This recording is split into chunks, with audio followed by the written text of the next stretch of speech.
IELTS Listening. Official Practice Materials 2. You will hear a number of different recordings and you will have to answer questions on what you hear. There will be time for you to read the instructions and questions and you will have a chance to check your work. All the recordings will be played once only. The test is in 4 sections. Write all your answers in the listening question booklet. At the end of the real test, you will be given 10 minutes to transfer your answers to an answer sheet. Now turn to section 1 on page 2 of your question booklet.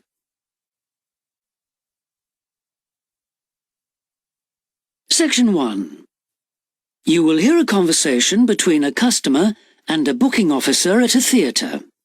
First, you have some time to look at questions 1 to 4 on page 2.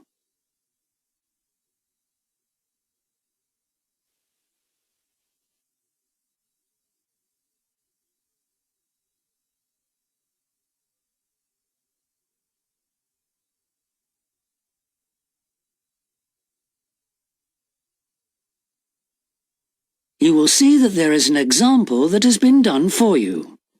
On this occasion only, the conversation relating to this will be played first. Hello, Theatre Royal Plymouth? Hello. I'd like to make a booking, please. Yes. What is it you want to see? The Imposter. Right. The man wants to see the imposter, so imposter has been written in the space.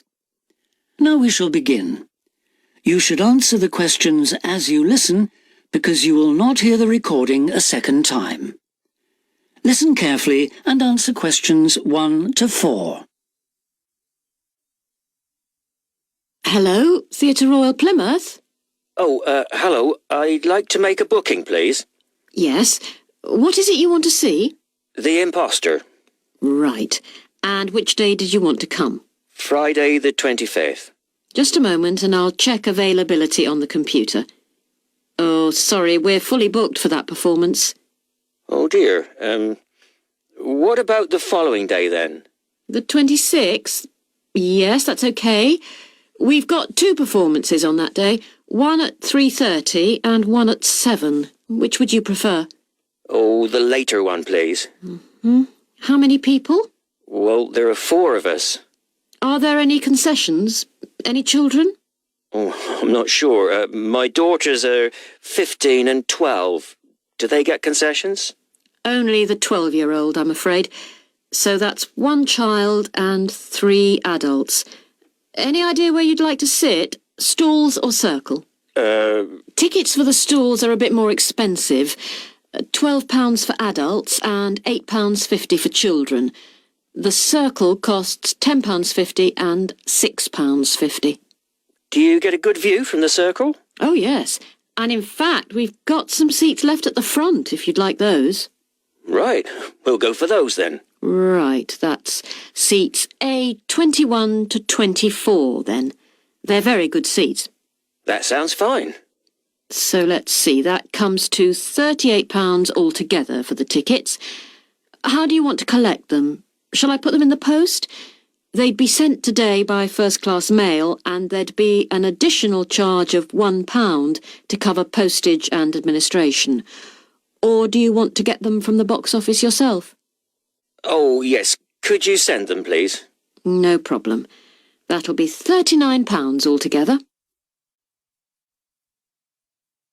Before you hear the rest of the conversation, you have some time to look at questions 5 to 10 on page 2.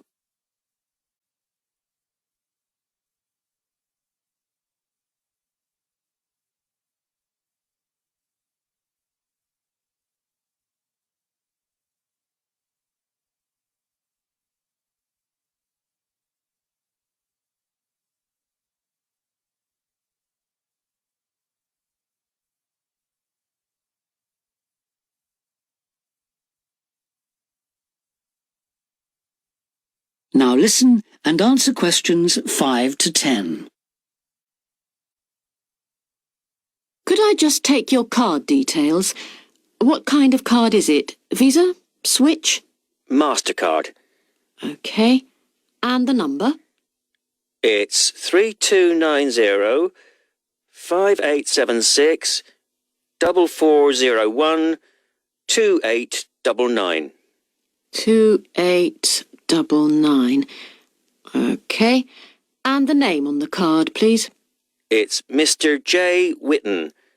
WHITTON. N for never or M for mother? N for never. Thank you.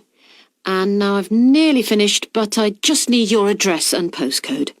Yes, it's 42 South Street, OK. Is that Plymouth? London. And the postcode? It's SW2 5GE. That's fine then. The ticket should be with you tomorrow. Is there anything else I can do for you? Yes, I was wondering if I could get regular information about what's on. Certainly. I can just add your name to our mailing list. Would that be OK? That would be very good. Yes, please. Oh, and there is something else, sorry. One of our group is hard of hearing, and I've heard that you can supply special headphones. That's right. As long as you tell us in advance, we can always do that. I'll book those for you now, and you can just collect them from the box office before the show. Thanks very much for your help. No problem. Thank you for calling. Thank you. Bye. That is the end of section 1. You now have half a minute to check your answers.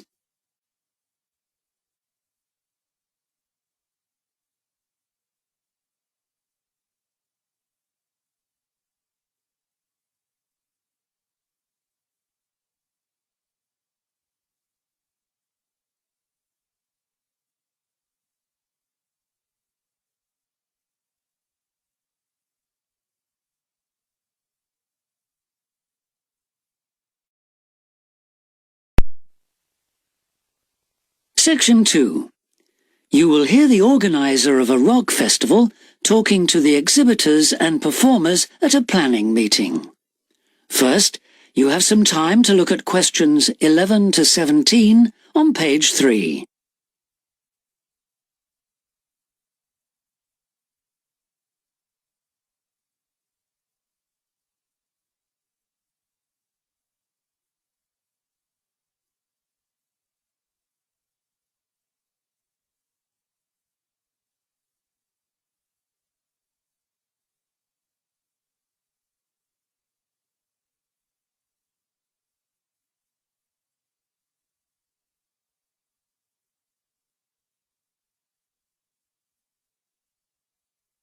Now listen carefully and answer questions 11 to 17. Good evening, everyone. I'm glad you could all make this planning meeting for what promises to be the biggest and most colourful free rock festival ever held in the South East. So whether you're a performer, a craft exhibitor or an artist, we all extend a big welcome to you. Could we turn first to the plan so I can familiarise you with the layout of the site, which, as you know, is an old football stadium. We're really lucky to have so much space this year. You can see the main gate at the bottom of the plan. Have you found it? That's where most visitors will enter. It's also the entrance for those taking part in the craft fair. We've set the stalls just inside the gate on the left in a circle. If you walk straight ahead from the gate along the path without turning right, you'll come to some steps up to the football stadium. On the left of the steps is the fringe stage. This is for alternative artists. They include folk singers, poets and other acts which are more suited to a smaller stage. And they should also enter by the main gate. On the opposite side of the steps is a restaurant, and adjoining that is the main festival information point. Here you can get extra programmes and up-to-the-minute information about events, and you can discuss any last-minute problems, although we hope everything will be running smoothly when the festival opens. Coming back to the plan, you go up the stairs to the stadium. The entrance for the rock bands is on the far side, and on your right is the main stage, which will have powerful illumination and amplification throughout the weekend. There will probably be TV vehicles adjacent, that's in this area only, for recording purposes. If you look at the outside of the plan, you can see a third gate for exhibitors, opening onto a side path. A little way down the path, before you get to the trees, is the building where the art exhibition's being housed. Then, finally, there's just one more building marked on your plan, quite near the main gate. It's divided into lock-up garages, so I hope you now feel quite familiar with the main festival area. Before you hear the rest of the talk, you have some time to look at questions 18 to 20 on page 4.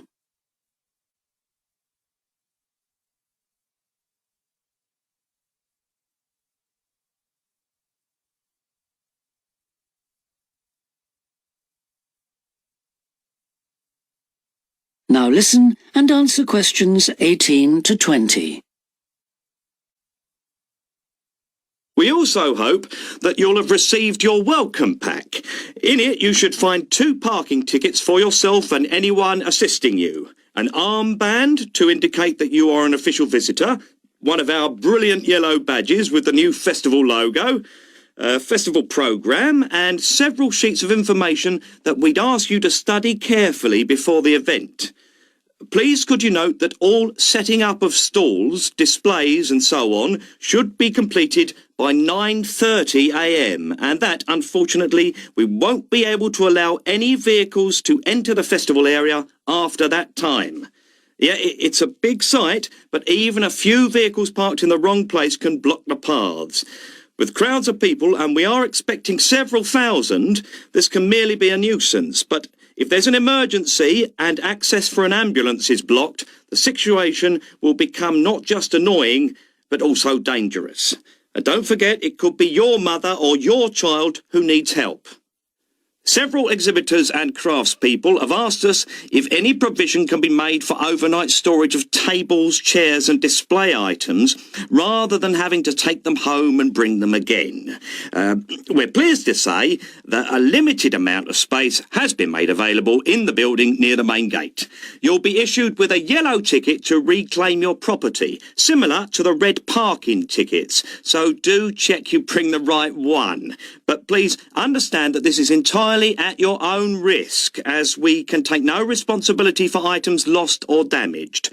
I think that's all I have to say at this point, but thank you all for your attention. That is the end of section 2. You now have half a minute to check your answers.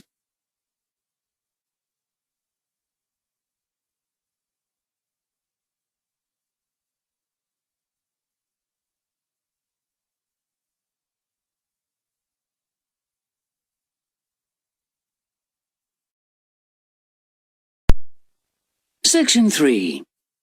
You will hear a discussion between a business student called Marco and his personal tutor about the courses that Marco should take. First, you have some time to look at questions 21 to 23 on page 5.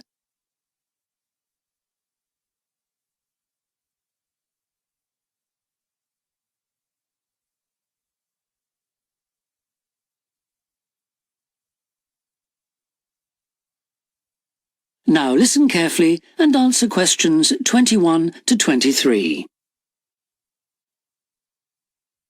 Hi, Marco. Come in. Thanks. I've got a bit stuck trying to select courses for next semester. Could you help me, please? Of course. Sit down.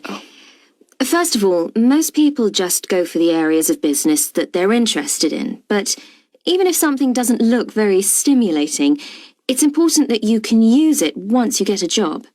It's not much good choosing areas that aren't going to be helpful later on. Right. I want to go into management, so I'll need to think about that. And should I start specialising in a particular area yet? I don't think that's wise at this stage. It's better to aim for a wide variety of subjects, especially as management covers so many possibilities. You shouldn't be limiting your choices for later on. Yes, I see. You should also look at how the course is made up. Will you have regular seminars and tutorials, for example, as well as lectures? Okay. Some of the lecturers are quite big names in their fields, aren't they? Should I aim to go to their courses? Well, remember that the lecturers who aren't well known may still be very good teachers. I'd say we have a consistently high standard of teaching in this department, so you don't need to worry about it. Before you hear the rest of the discussion, you have some time to look at questions 24 to 30 on pages 5 and 6.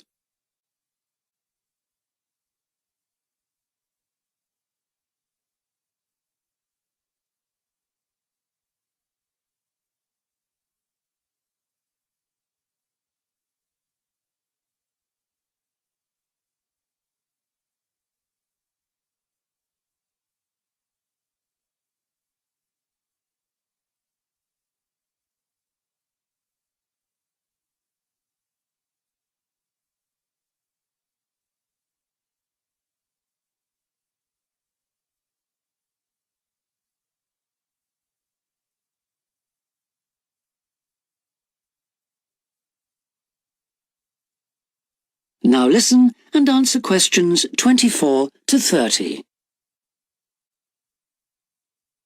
Good. Well, that's a great help. Now, last time we met, you mentioned doing team management, didn't you? That's right. I'm still quite keen on the idea. The trouble is that because of changes in the content of various courses, team management overlaps with the Introduction to Management course you took in your first year.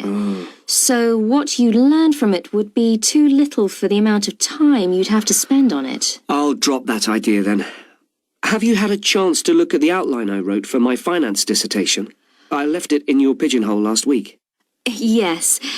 Why exactly do you want to write a dissertation instead of taking the finance modules? It'll be pretty demanding. Well, I'm quite prepared to do the extra work because I'm keen to investigate something in depth, instead of just skating across the surface. I realise that a broader knowledge base may be more useful to my career, but I'm really keen to do this. Right. Well, I had a quick look through your outline, and the first thing that struck me was that you'll have to be careful how you set about it, as the way you've organised it seems unnecessarily complex. The data that you want to collect and analyse is potentially valuable, but you'll need to narrow down the subject matter to make the whole thing manageable. Okay. I'll have another look at it. I was talking to Professor Briggs about it yesterday, and I got some more ideas then. For part of the dissertation, I was thinking of trying to persuade finance managers from 3 or 4 companies to let me ask them about their company finances. If not, I think I'll have to change to another topic. Well, go ahead then. I could give you some names. Thanks. Now, let's talk about practicalities. Your dissertation must be finalised by the end of May, so you should aim to finish the first draft by the end of March. Is that feasible? Yes, it shouldn't be a problem. I'll need to register for the dissertation, won't I? Is that with the registrar's department? No, it's internal to this department, so you just need to let the secretary know. Do that as soon as you're sure you're going to write the dissertation. Okay. Then, to analyse your statistics, you're going to need some suitable software. If I were you, I'd drop into the computer office and ask them for a copy. Right. So, if I revise my outline, can I... That is the end of section 3. You now have half a minute to check your answers.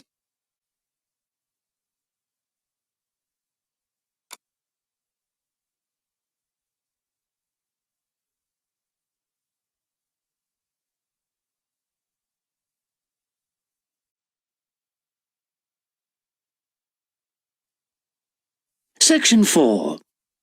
You will hear a talk about a research project on the tiger shark. First, you have some time to look at questions 31 to 40 on pages 7 and 8.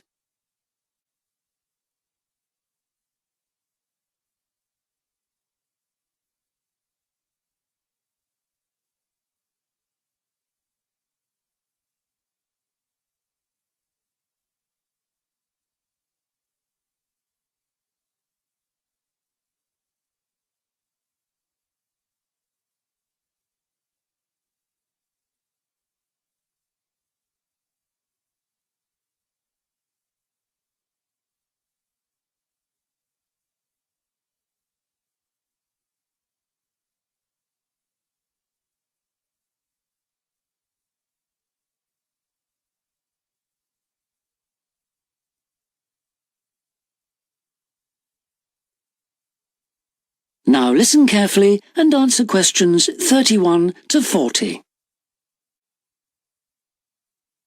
Good morning, everyone. Today I'm going to talk about the research project I've been involved in on the tiger shark. First of all, some background information. The tiger shark, also known as the leopard shark, is often thought to have got its name from its aggressive nature. But in actual fact, it's called that because it has dark bands similar to those on a tiger's body. It is a huge creature, growing up to lengths of 6.5 meters.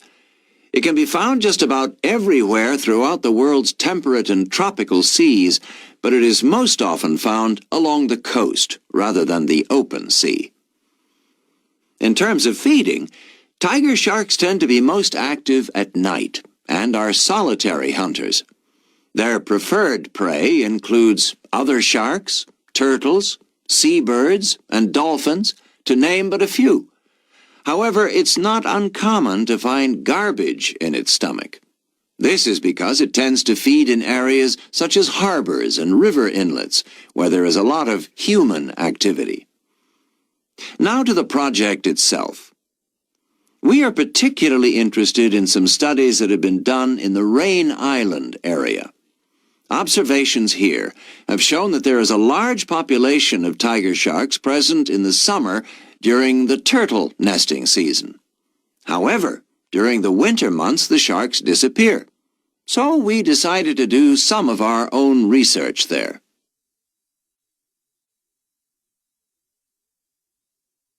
The first step was to tag a number of sharks so that we could follow their movements. To do this, we first needed to catch the sharks. Early in the morning, we baited lines with large bits of fish and set them in place. These lines were then checked every 3 or 4 hours. If no sharks were caught, the baits were replaced. Once a shark had been caught on one of the baited hooks, it was pulled in close to the boat and secured so that we could carry out a number of brief activities to aid our research. This usually took no more than about 10 minutes and was carried out as carefully as possible to minimize any stress to the shark. Each of the tiger sharks that we caught was measured and fitted with an identification tag, and also a small amount of tissue was taken for genetic studies. For some larger sharks over 3 meters long, we also inserted into the belly a special acoustic tag capable of sending satellite signals, while on other large sharks we attached a camera to the dorsal fin to enable us to study the behavior and habitat use of the sharks. After this, the shark was released, and we were able to follow its movements. So what was the purpose of all this tagging? Well, while we were already familiar with some aspects of the tiger shark's behavior and food sources, what we hoped to do in this project was to see exactly what factors affected the migration patterns of tiger sharks and whether it was, in fact, food, weather, and reproductive needs. These are some of our findings. On February 21st, a large female shark, whom we named Natalie, was attracted to our research boat at the northern tip of Rain Island and fitted with one of the satellite tags I've just mentioned. No transmissions were received from Natalie between April 2nd and April 29th, indicating that she didn't surface to feed during this period. The area in which she was last reported is very shallow, suggesting that she may have changed her feeding preferences during this period to focus on prey found on the sea floor. We also made a number of other discoveries, thanks to the various transmitters we used. It seems that tiger sharks move back and forth between the ocean floor and the surface quite often. This may help the sharks conserve energy while they swim, but it probably also helps them hunt, since this movement back and forth maximizes its chances of not being detected by its prey until the last minute. So far, our findings have not been conclusive. However, we have gained some very interesting insights into the behavior of tiger sharks and are now hoping to develop our research further. That is the end of section 4. You now have half a minute to check your answers.